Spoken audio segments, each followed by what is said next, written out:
시간은 어김없이 지나 11월 첫 번째 주일입니다. 주변을 둘러보면 하늘은 높고 기온은 선선하며 울긋불긋 단풍이 짙어 깊은 가을임을 실감케 합니다. 떨어진 낙엽을 걷고 싶은 마음을 갖게 합니다. 은혜의 주님, 혼자도 좋지만 주변의 지인과도 좋습니다. 특히 예수님과 동행하며 걸어지기를 소망합니다. 사랑의 주여, 예수님과 동행하며 제 생각을 말씀드리고 예수님은 어떻게 말씀해 주실지 궁금하고 생각만 해도 즐겁습니다. 러시아는 왜 그렇게 우크라이나를 굴복시키고자 하나요? 가자지구 하마스는 왜 무모한 도발을 했을까요? 이스라엘은 왜 저렇게 무도하며 잔혹한 응징을 할까요? 이런 정치적 결정을 하는 그자들에게는 과연 하나님의 진노를 생각할까요? 아비규환의 처참한 살육구 현장에 있는 힘없는 방어 능력 없는 어린아이, 여자들, 노약자들, 그들의 고통에는 하나님을 찾을 수 있을까요? 세상을 만들고 질서를 유지하며 참혹한 전쟁과 평화가 반복되어 온 그 수많은 역사 속에 오늘은 어디쯤의 시간일까요? 동행해 주시는 주여, 물음의 시간도 가을날처럼 깊어질까요? 언제쯤이면 우리의 시각이 예수님의 시각과 조금 더 근사치에 이를까요? 우리의 생각이 어디쯤이면 예수님의 생각에 조금 더 가까이 가 있을까요? 무진교회에서는 예수님이 어디쯤 와 계신가요? 언제쯤이면 예수님을 항상 만나고 느낄 수 있을까요? 과연 우리는 본질을 바로 보고는 있는가요? 바라보는 시각과 생각을 지배하시며 조율하시는 주님, 무진교회는 건강한가요? 무진교회는 갈등이 없는가요? 교회에 오면 과연 행복한가요? 그럼에도 불구하고 교회에서는 지금보다 조금 더 많은 어린아이들이 있으면 좋겠습니다.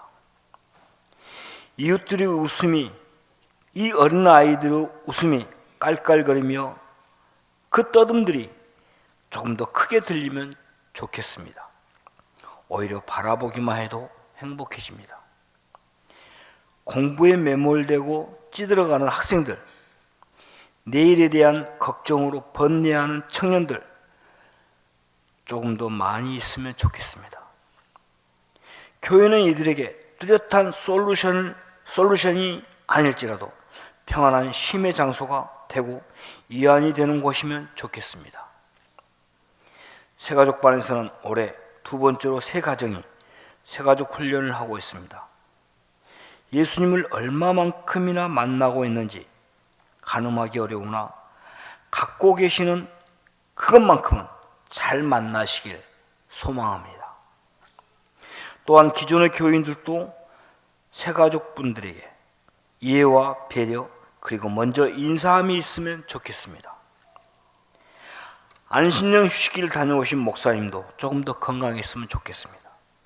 설교를 준비하신 부목사님도 예수님의 지혜가 있으면 좋겠습니다.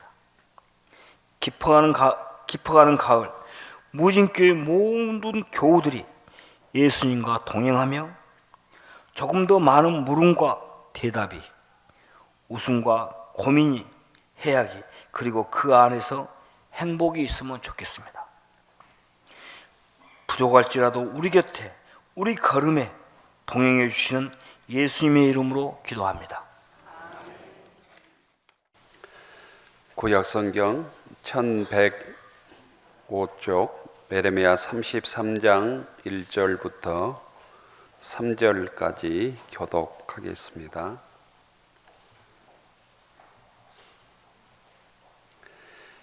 에레미야가 아직 휴이대 뜰에 갇혀 있을 때 여호와의 말씀이 그에게 두 번째로 임하니라 이르시되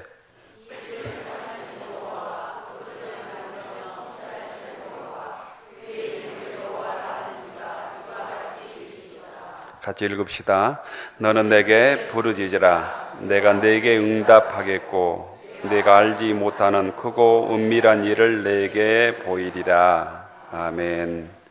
신약성경 215쪽 사도행전 16장 16절부터 34절까지 교독하십시다. 사도행전 16장 16절 우리가 기도하는 곳에 가다가 점치는 귀신 들린 여종 하나를 만나니 참으로 그 주인들에게 큰 이익을 주는지라.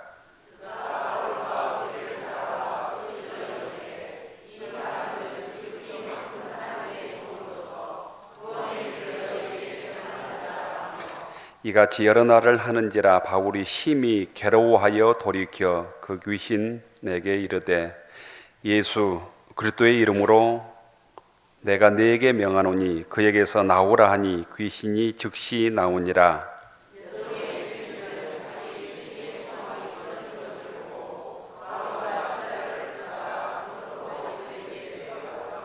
상관들 앞에 데리고 가서 말하되 이 사람들이 유대인인데 우리 성을 심히 요란하게 하여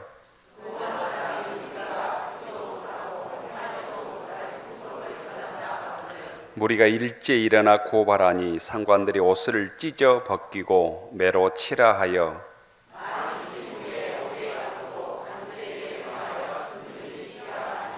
그가 이러한 명령을 받아 그들을 깊은 옥에 가두고 그 발을 차고에 든든히 채웠더니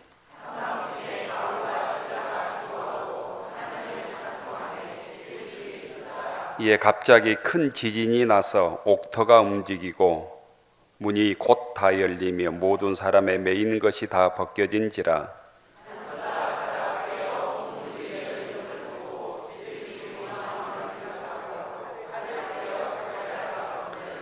바울이 크게 소리질러 이르되 내 몸을 상하지 말라 우리가 다 여기 있노라 하니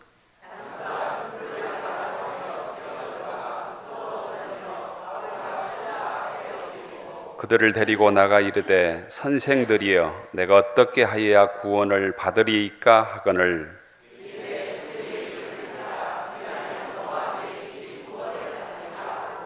주의 말씀을 그 사람과 그 집에 있는 모든 사람에게 전하더라.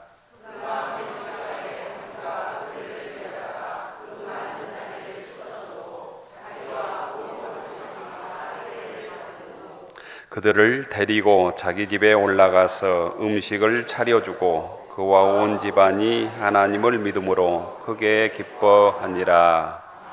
아멘.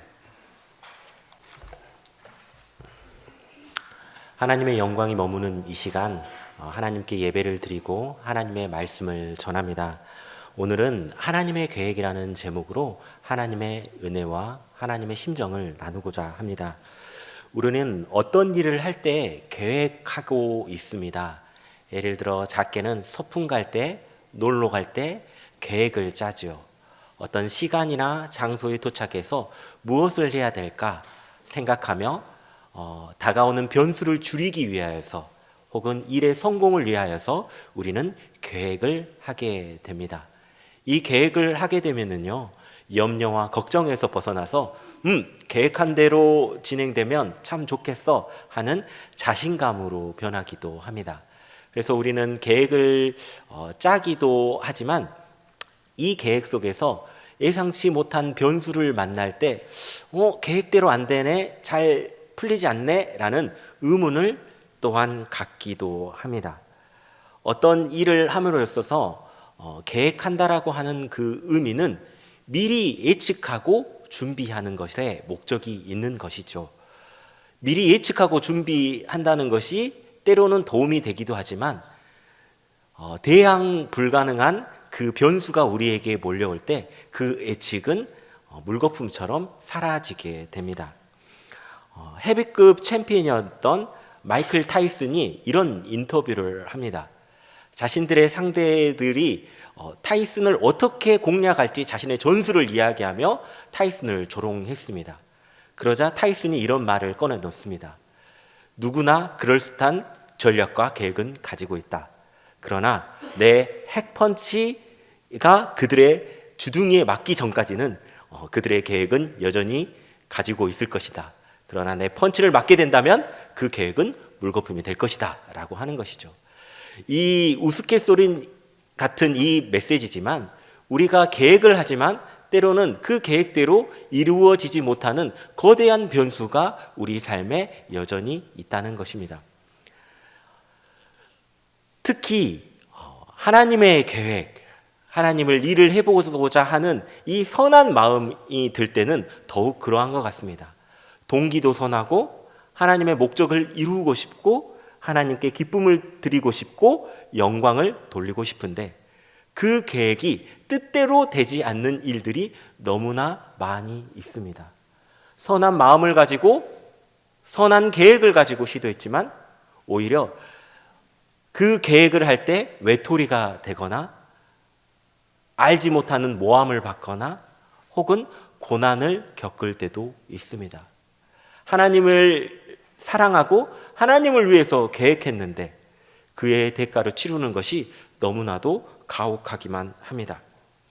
어쩌면 선한 계획이라고 해서 선한 목적을 가지고 있다고 해서 승승장구하고 형통하는 것만은 아닌 것 같습니다.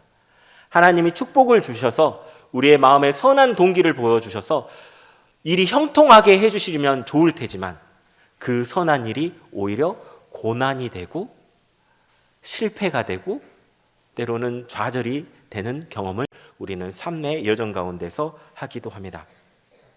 이런 질문을 가지고 성서는 이렇게 대답합니다. 하나님께서는 일을 행하시는 여호와, 그것을 만들며 그것을 성취하시는 여호와, 그 이름을 여호와라고 합니다.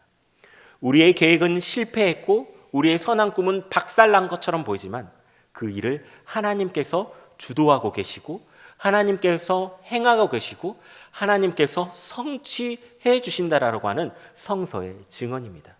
그 하나님의 이름을 우리는 여호와라고 부릅니다. 이 신비한 하나님의 음성을 들었던 예언자는 바로 예레미야 예언자입니다. 예레미야 예언자의 삶을 보면 눈물 없이는 들을 수 없는 그러한 삶의 처절함이 있었습니다. 하나님의 예언을 받게 되고 곧 다가올 이스라엘의 심판에 관해서 그 악한 길에서 돌이키기 위해서 예레미야는 굉장한 노력을 하게 됩니다. 이스라엘 백성에게 무엇이 참인지 무엇이 거짓인지 하나님의 말씀을 선포하게 되죠. 그러나 가혹하게도 하나님의 메시지를 듣지 않는 그 백성은 여전히 멸망의 길로 들어가고 있습니다. 이것이 예레미야의 삶의 현 주소입니다. 예레미야의 심정은 어땠을까요? 선한 계획을 가지고 하나님의 구원에 관해서 이야기하고 싶고 하나님의 정의에 관해서 선포했지만 이스라엘 백성들은 귀를 막고 눈을 막으며 여전히 자신의 욕망대로 죄악의 길에서 떠나지 않는다는 사실이죠. 어쩌면 예레미야의 삶이 허무하고 절망스럽게 느껴졌을 수도 있습니다. 예레미야의 이런 현실 가운데서 주님께서 찾아오시며 말씀하셨습니다. 그 말씀이 바로 이를 행하시는 여호와, 그것을 만들며 성취하시는 여호와, 그 이름을 여호와라고 하라. 그리고 너희는 내게 부르짖으라. 내가 크고 은밀한 일들을 내게 보여주리라. 예레미야에게 말씀하셨습니다. 제가 만약 예레미야라면 정말 눈물 없이는 들을 수가 없을 것 같습니다. 예레미야는 당시에 감옥에 갇혀 있기 때문이죠. 사방에서 적군이 몰려오고 여전히 회개하지 않는 이스라엘 백성들이 죄가 하나님께 극에 달하였고 자신은 정의를 외쳤는데 하나님의 구원을 선포했는데 자신의 삶의 현주소는 차가운 감옥에서 이렇게 주의 음성을 듣다니요. 너무나도 가혹한 것만 같습니다. 그렇지만 예레미야는 하나님의 음성과 하나님의 말씀을 소망으로 간직하는 예언자였습니다. 누구보다 가장 하나님의 정의를 먼저 보았지만 누구보다 하나님의 소망을 먼저 보았기 때문입니다. 어쩌면 하나님의 정의를 부르짖었지만 돌이키지 않는 그 이스라엘 백성을 보고 좌절하였지만 그 좌절한 에레미야에게 하나님께서 새로운 소망을 보여주셨습니다. 크고 놀랍고 은밀한 일들을 예레미야에게 보여주셨습니다. 우리는 예언자라고 하면 이 예자는 미리 예자를 사용합니다. 프로펫 그리고 히브리어는 나비라는 이런 단어를 쓰는데 이것은 미리 예측할 수 있다는 의미이기도 합니다. 그러나 예언자의 예자의 두 번째 뜻은 맡길 예자를 씁니다. 우리가 예금할 때 예자입니다. 예언자는 하나님의 말씀을 맡겨진 사람이 바로 예언자라는 뜻이죠.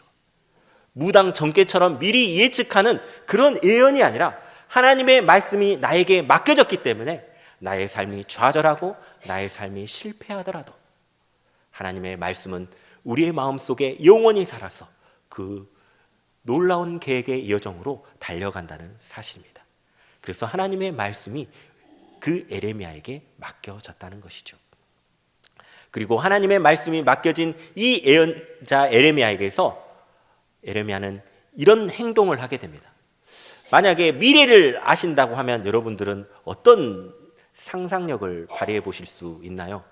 로또 번호를 미리 예측할 수 있다면, 혹은 부동산 정보를 미리 알 수가 있다면, 대부분 주식 정보를 알 수 있다면, 대부분 미래를 안다라고 하면 사람들은 자신의 자산을 불리우거나 자신의 욕망을 채우는 데 미래를 사용할 것 같습니다. 에레미야도 미래의 정보를 알고 있었습니다. 그래서 사촌으로부터 땅을 사게 되죠. 오해하시지 말기 바랍니다. 에레미야가 부동산 투기한 게 아니라 사촌의 땅을 산 것은 바로 하나님의 소망에 대한 믿음의 신뢰였기 때문입니다. 나라가 망하는데 누가 땅을 사겠습니까? 적군 바벨론이 이스라엘로 몰려오는데 이길 수 없는 불가항력적 상황에서 투자할 수 있겠습니까? 없습니다. 그러나 예레미야는 이 바벨론의 세대가 종식되고 머지않아 우리의 나라를 회복시켜 주시고 하나님의 소망이 이 땅 예루살렘 가운데 임한다라고 하는 그 비전을 보았기 때문에 땅을 산 것이죠. 이렇게 하나님의 소망을 미리 보았습니다. 우리의 선한 계획은 좌절하고 실패한 것처럼 보이지만 이를 행하시는 여호와, 그것을 만들며 성취하시는 여호와께서 그 꿈을 실현시켜 주신 겁니다.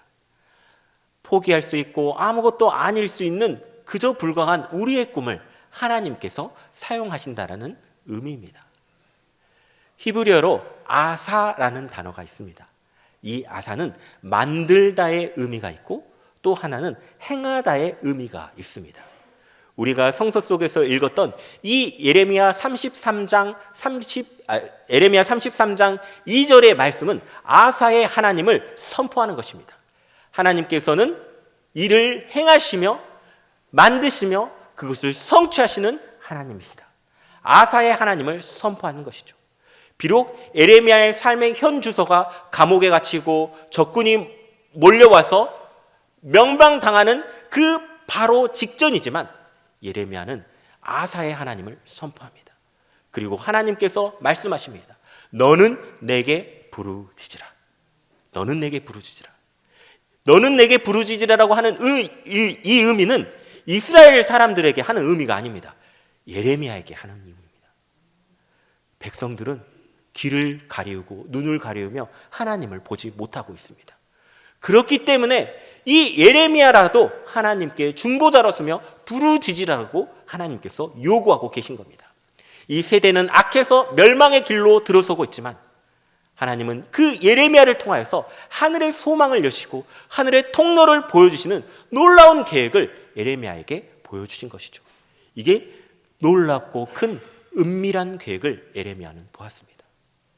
이렇게 우리가 선한 계획을 가지고 실패하더라도 그 계획 가운데, 그 실패 가운데 하나님이 한가운데 계십니다. 선한 일을 하더라도 낭망하지 말고 선으로 악을 이기시는 우리 모두가 되시기를 간절히 축원합니다. 오늘 사도행전 16장에서는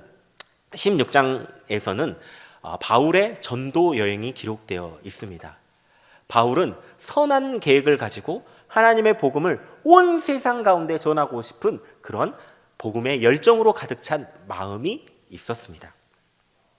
그리고 바울은 이제 대륙으로 진출해서 아시아로 진출해서 예수 그리스도의 복음을 전하고자 합니다. 그러나 예수 그리스도의 영이 성령께서 바울의 아시아로 가는 것을 반대하십니다. 그리고 하나님 어떻게 하면 좋을까요? 바울은 기도하게 되고 마케도니아라고 하는 곳으로 가라고 하는 주님의 음성을 듣게 됩니다. 이런 과정을 본다면 바울의 전도여행은 형통할 것 같습니다. 하나님께 기도했는데 하나님이 하지 말라고 한 것을 하지 않았지요. 하나님이 말씀하신 마케도니아라고 하는 곳으로 가서 복음을 전해라 하는 그 마음을 그대로 순종했죠. 하나님이 하지 말란 걸 안 하고 하라고 하신 것을 순종했죠. 그리고 바울은 빌립보라는 곳에 이르렀습니다. 진짜 형통한 것 같습니다. 거기에서 기도를 하러 가는데 신실한 여자 사장님을 만납니다. 그 여자 사장님의 이름은 우리가 잘 알고 있는 루디아라고 하는 여인입니다. 이 루디아는 자색 옷감 장수라고 불리는데 시장에서 그냥 파는 옷장수가 아닙니다. 자색 옷감이라고 하는 것은 왕족이나 귀족을 상대하는, 오늘날로 말하면 고급 디자이너 같은 사람이 바로 루디아입니다. 이 루디아를 만나며 바울은 복음을 전하게 되고 루디아는 세례를 받고 예수 그리스도를 믿게 되었죠. 정말 어떻게 보면 형통한 사역인 것 같습니다. 그리고 오히려 바울이 기도하는 길 가운데 걸어가고 있는데 어떤 귀신 들린 여자가 복음을 전합니다. 귀신 들린 여자가 저 사람들은 하나님의 종이다, 저들은 구원의 길을 너희에게 알려주고 있다 하면서 하나님의 복음을 오히려 귀신이 홍보해주는 놀라운 사건이 오늘 이 사도행전에 기록되어 있습니다. 그런데 바울이 이 여인이 계속 귀찮게 하자 바울은 이렇게 말합니다. 예수 그리스도의 이름으로 명하노니 귀신아 물러갈지어다 하면서 귀신을 내어 쫓게 되는 것이죠. 그런데 문제가 생겼습니다. 그 점을 치는 여인으로부터 돈을 벌었던 그 주인들이 바울과 신라를 못마땅하게 생각했습니다. 왜냐하면 그 여인에게 있어서의 귀신은 돈을 벌게 하고 점을 치게 하는 능력이었는데 그 점을 못 치게 하고 능력을 제로로 만드니까 바울이 미웠던 것 같습니다. 그리고 얼토당토하는 모함으로 바울을 고발하게 됩니다. 바울을 고발했던 그 내용이 아니 로마 시민으로서 흉내낼 수 없는 문화를 전한다, 소란스럽게 한다라고 바울을 고발하게 되었죠. 당시 사역이 정경유착 사회였던 것 같습니다. 그래서 치안관들과 그 바울을 고발했던 로마 시민들이 한패가 돼서 묻지도 따지지도 않고 바울과 신라를 폭행합니다. 그리고 바울과 신라는 감옥에 갇히게 되었죠. 이렇게 생각해 보면 바울의 입장이 억울할 것 같습니다. 하나님의 계획대로 순종해서 나는 나아갔는데 뭔가 잘된 것처럼 보였는데 성공한 것처럼 보였는데 왜 기도하러 가는 중에 나쁜 짓 하러 가는 것도 아니고 기도하러 가는 중에 이런 일이 생겨가지고 멸시를 당하고 모욕을 당하고 구타를 당하고 감옥에 갇혔다니 억울할 것만 같습니다. 그러나 이 감옥에 갇힌 바울과 신라는 가장 먼저 했던 것이 있습니다. 자신의 신세 산탄을 하지 않았고 기도하러 가는 길이지 않았습니까? 장소와 상관없이 그 감옥에 기도와 찬양을 하게 됩니다. 그리고 그 기도와 찬양을 죄수들이 듣게 됩니다. 그리고 그 기도와 찬양이 얼마나 컸고 하나님의 마음을 움직였는지 지진이 일어나게 됩니다. 그 감옥문이 열리고 쇠사슬이 풀리고 감옥문이 번쩍 열리게 되자 놀라운 하나님의 기적 아닙니까? 하나님의 우리의 기도를 응답해 주셨다. 아, 이제 감옥에 나가서 다시 복음을 전하면 되겠구나 라고 생각할 수 있지 않겠습니까? 우리가 잘 알고 있는 사도행전 12장 7절에 베드로 사도도 이런 경험을 하지 않았습니까? 천사가 감옥에 갇힌 베드로를 구해 주었던 일을, 아, 베드로에게 일어났던 일이 오늘 나에게 일어났구나, 감옥을 탈출할 수 있겠구나 하는 기적을 오늘 보았구나라고 생각할 수도 있겠습니다. 그러나 바울과 실라와 그 안에 갇혀있던 죄수들은 탈옥하지 않았습니다. 감옥을 나오지 않았습니다. 그 이유는 사도행전에 하나님께서 감옥에서 나와라 하는 메시지가 없었기 때문입니다. 감옥문이 열리는 것과 상관없이 이미 그들은 구원의 기쁨, 해방의 기쁨을 맛보았기 때문입니다. 세상이 나를 죄인이라고 불러도 예수 그리스도께서 나를 죄 용서해 주셨기 때문에 내가 감옥에 있으나 감옥에 나가나 그것은 상관없는 일이기 때문입니다. 그래서 그들은 감옥을 떠나지 않았습니다. 그러나 그들을 관리하고 있던 간수들은 당연히 세상 상식으로 감옥문이 열렸으니까 그들이 도망쳤겠구나 생각했습니다.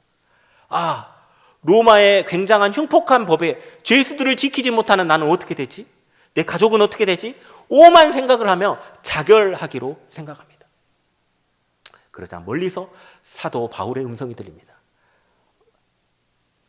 몸을 해하지 마십시오. 우리가 여전히 여기에 있습니다 라고 말을 하겠죠. 한 사람도 도망치지 않았다는 사실을 전해주죠.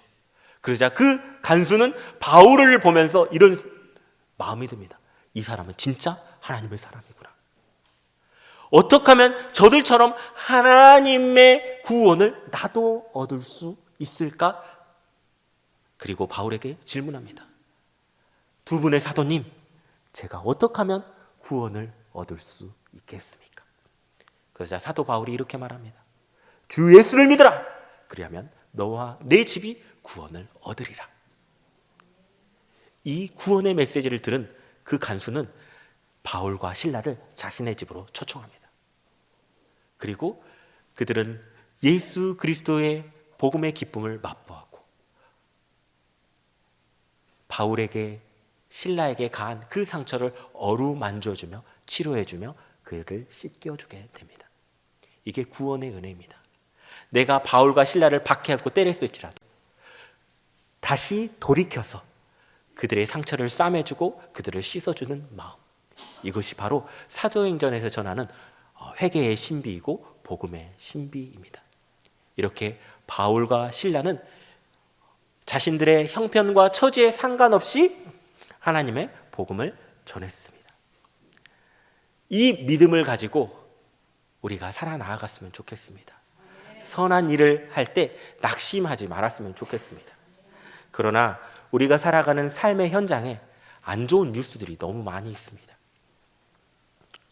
우리의 삶의 자리에서 어떤 소아과 선생님은 그 아이를 치료하기 위해서 전념했지만 그 아이의 부모가 악성 민원을 넣고 고발을 하고 이렇게 너무 괴롭혀서 소아과를 문 닫는 일이 있었습니다. 또 어떤 학교 현장에서는 아이들을 열성적으로 지도하는 선생님이 악성 민원에 열정을 잃어버리고 좌절하고 포기하는 일들이 많이 있습니다. 자신이 전문가라고 생각해서 그 전문성을 사회에 공헌하고 사회에 선한 영향력을 발휘하게 들였지만 오히려 사회는 냉혹한 법과 민원으로 그 사람을 괴롭히기 시작합니다. 이게 우리가 살고 있는 삶의 현주소입니다. 그렇기 때문에 우리는 어떻게 해야 합니까? 선한 일을 하는 것을 포기해야 됩니까? 이 시대가 악하니 그냥 악하다 하고 내버려 두어야 합니까? 참으로 고민이 일 수가 있을 것 같습니다. 평생 독신으로 아이들을 사랑하는 여자 선생님이 있었습니다. 이 여자 선생님은 주일학교에도 충실하고 교사의 역할로서도 충실한 그런 여자 선생님이었습니다. 문제아인 어떤 남학생을 가르치기 위해서 그리스도의 사랑을 말했고 용서와 인내를 가지고 가르쳤지만 그 아이가 분노를 이기지 못하여서 지붕에 있는 기와장으로 그 선생님의 허리를 때립니다. 그러자 그 선생님은 허리를 심하게 다치게 되어 온몸이 움직일 수 없을 만큼의 6개월 진단을 받게 됩니다. 거동이 불편한 것이죠. 이 선생님의 마음이 어떨 것 같습니까? 평생 아이들을 사랑하겠다고, 아이들을 가르치겠다라고 했는데 오히려 자신에게 돌아오는 것은 이 가혹한 현실과 그 아이가 나를 왜 때렸을까 하는 미움뿐이었을 겁니다. 나는 이 아이를 정말 열정적으로 사랑했는데, 이 아이를 용서해야 되는데, 이 아이들을 끝까지 사랑해야 되는 것을 나는 성수 속에서 배웠는데 할 수 없는 절망을 느낍니다. 용서하고 사랑해야 되는 것은 머릿속으로 알지만 그것을 삶의 고백으로 인정하는 것은 정말 쉽지 않았죠. 병원에 입원해 있던 어느 중간에 한 흑인 청소 노동자가 청소를 하는데 진짜 기쁘게 찬양을 하는 겁니다. 신나게 찬양하는 겁니다. 그러자 이 여자 선생님이 나는 이렇게 절망적으로 힘든데 저 사람은 왜 저렇게 기쁘게 찬양을 할 수 있지? 라고 생각하게 됩니다. 내가 보자 하니까 저 흑인 여성은 벌이도 시원치 않은 것 같고 더러운 것들을 치우는 청소 일을 하는데 불평과 불만이 더 많을 것 같은데 감사의 기도 제목이 없을 것 같은데 어떻게 저렇게 기쁘게 찬양할 수가 있을까? 궁금증을 갖게 됩니다. 그래서 이 여자 선생님이 하루는 흑인 청소 노동자에게 묻게 됩니다. 아니, 청소하는 게 뭐가 그렇게 좋습니까? 뭐가 그렇게 즐겁습니까? 왜 이렇게 찬양을 즐겁게 부릅니까? 라고 이야기를 했습니다. 그러자 그 아주머니가 이렇게 말합니다. 나에게 닥친 어려운 형편과 처지가 찬송으로 바뀔 수 있는 힘을 주님께서 주시기 때문입니다. 내 어려운 처지를 내가 찬송하고 하나님을 노래할 때 그 처지가 내 한숨이 기쁨으로 변한다는 것을 주님께서 알려주셨다는 사실이죠. 이 흑인 노동자의 고백을 들은 이 선생님은 마음을 깊이 새기게 되고 영적인 깨달음을 얻게 됩니다. 그리고 자신이 이 마음을 가지고 글을 남기게 됩니다. 주 안에 있는 나에게는 다른 근심이 없습니다. 십자가 밑에 나아가서 나의 짐을 놓아놨기 때문입니다. 나의 두려움이 변하여서 나의 기도가 되었고 나의 한숨이 변하여서 나의 찬양이 되었습니다. 하나님께서는 자비하셔서 늘 나와 함께 계시고 나의 어려움과 궁핍한 처지를 아시고 늘 채워주시는 분이십니다. 주님께서는 나와 영원한 언약을 맺으셔서 그 나라로 인도하기까지는 나를 늘 보호해 주십니다. 라고 하는 시를 남기게 됩니다. 우리가 잘 알고 있는 찬송가 370장 주 안에 있는 나에게, 엘리자 에드먼드 휴일의 작곡이었습니다. 선한 일을 하다가 낙심할 수 있습니다. 좌절할 수 있습니다. 그러나 우리가 찬양과 기도를 통하여 새 힘을 주시는 하나님이 우리를 새롭게 하실 것입니다. 함께 기도합시다. 하늘을 우러러 추고나옵나니